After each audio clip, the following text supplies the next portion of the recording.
Assalamualaikum warahmatullahi wabarakatuh.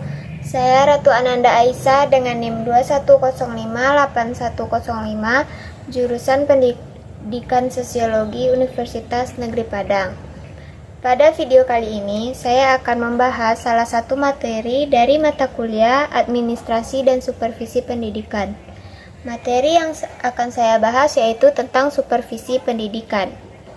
Yang pertama akan saya bahas tentang pengertian supervisi pendidikan. Secara harfiah, kata supervisi berasal dari bahasa Inggris yaitu supervision, super dan vision. Super memiliki arti hebat, unggul, dan di atas. Sedangkan vision artinya mata, melihat.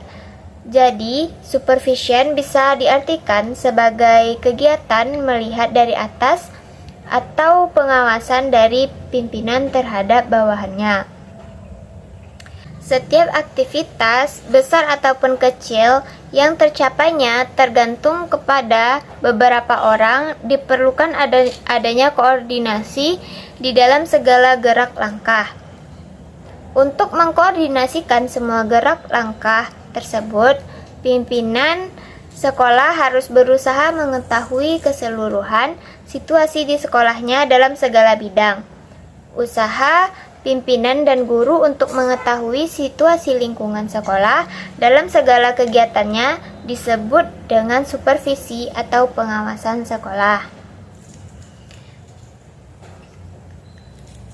Jadi, supervisi artinya bantuan dalam mengembangkan situasi belajar mengajar secara lebih baik. Materi selanjutnya yang akan saya bahas yaitu tentang tujuan supervisi pendidikan. Yang pertama yaitu membantu guru dalam mengembangkan proses belajar mengajar. Yang kedua yaitu membantu guru-guru menerjemahkan kurikulum ke dalam bahasa belajar mengajar. Yang ketiga yaitu membantu guru-guru mengembangkan staf sekolah. Secara umum, tujuan supervisi pendidikan yaitu untuk membantu guru melihat tujuan pendidikan, membimbing pengalaman belajar mengajar, menggunakan sumber belajar, menggunakan metode belajar, memenuhi kebutuhan belajar murid, menilai kemajuan belajar murid, membina moral kerja, dan menyesuaikan diri dengan masyarakat. Jadi bisa ditegaskan bahwa tujuan supervisi adalah untuk meningkatkan situasi dan proses belajar mengajar berada dalam rangka tujuan pendidikan nasional dengan membantu guru-guru untuk lebih memahami mutu, pertumbuhan, dan peranan sekolah untuk mencapai tujuan yang akan dicapai.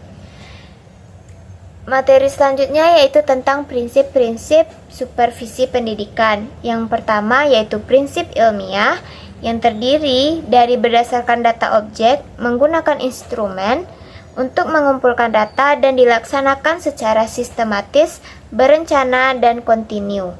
Yang kedua yaitu prinsip demokratis. Yang ketiga ada prinsip kerjasama. Dan yang keempat adalah prinsip konstruksi dan kreatif. Materi selanjutnya yaitu tentang fungsi supervisi pendidikan. Supervisi hanya sebagai satu fungsi, yaitu fungsi manajemen. Adalah pengarahan yang terdiri dari inisiatif dan kepemimpinan, pengaturan dan pembimbingan, pemberian motivasi dan pengawasan. Tetapi literatur lain menunjukkan beraneka ragam fungsi dengan istilah yang berbeda-beda, antara lain tugas, fungsi pelaksanaan, dan sejenisnya. Fungsi supervisi bisa dibedakan menjadi dua bagian besar, yaitu fungsi utama, yaitu membantu sekolah yang sekaligus mewakili pemerintah dalam usaha mencapai tujuan pendidikan, yaitu membantu perkembangan individu para siswa. Yang kedua yaitu ada fungsi tambahan, adalah membantu sekolah dalam membina guru-guru agar dapat bekerja dengan baik dan mengadakan kontak dengan masyarakat dalam rangka menyesuaikan diri dengan tuntunan masyarakat serta mempelopori kemajuan masyarakat.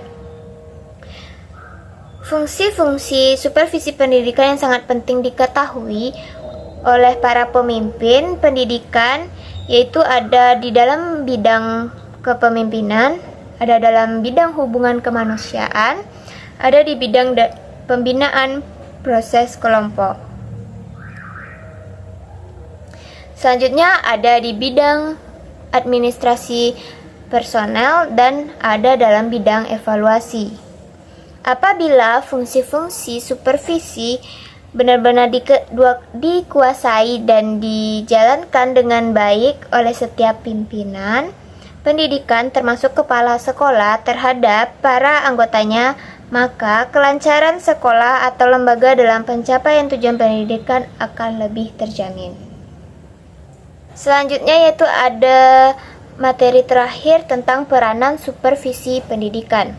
Para superior dalam menciptakan teknik sendiri secara rasional yang cocok dengan hasil pengamatannya sendiri dilembagakannya masing-masing. Contohnya dengan teknik himbauan, yaitu dalam pengawasan yang kontinu dengan menugaskan guru-guru senior memberikan problem pada saat-saat istirahat untuk mencegah pembicaraan yang melantur ke sana ke sini. Memberi promosi bagi yang bekerja dengan baik, membuat kesejahteraan menjadi lebih merata, dan lain-lainnya.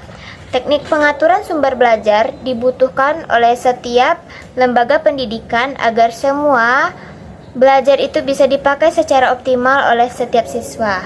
Hal ini dibutuhkan untuk mengingat tidak semua lembaga pendidikan kaya dengan sumber-sumber belajar. Hal ini sudah tentu membutuhkan pemikiran para supervisor pendidikan sebagai penanggung jawab lembaganya untuk mengusahakan, memperbanyak, dan mengatur pemakaian sumber-sumber belajar tersebut.